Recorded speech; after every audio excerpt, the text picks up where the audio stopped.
Millet görün ne maraklı. Tuğana. Bizde Göygöl'de Toğana var. Tuğana. Biz de orada Toğanalıdı ama yerinde oxşuyur da. Maraklı geldi. Getdik, gəzdik, sonra gəldik otelə yerləşdik. Beşlərimizi, çantalarımızı qoyduq və çıxdıq yemək yeməyə, acıq. Gəldik balıq yeməyə. Deməli, bir hamsi dedik, bir də çupra izqara.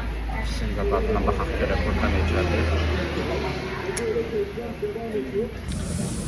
Belə bir menyudur, deməli, hamsi və çupra sipariş verdik. Bir də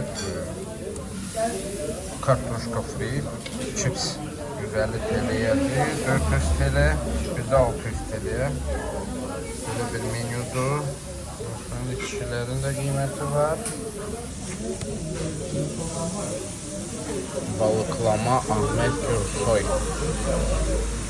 Düz otelimizin yanında deyilən mərkəzdə belə bir məkandır. Hamısı əyləşmişik.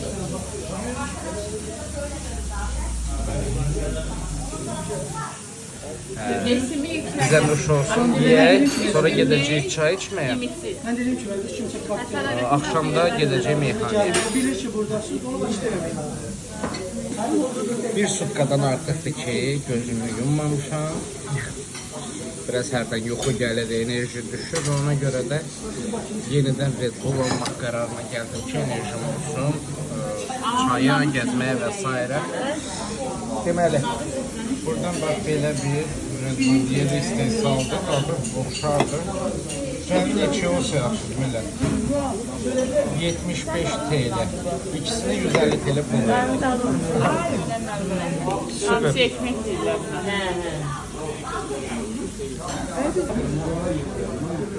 Yemek geldiğinde tabii darıştımsa yemeğe. Çok tatlı.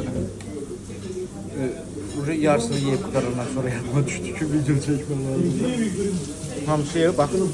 Bu balık sipariş verdim. Adı yadımdan çıktı. Buradan çupra.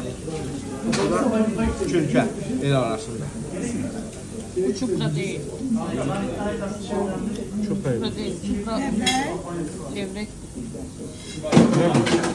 Her nerede adıdır.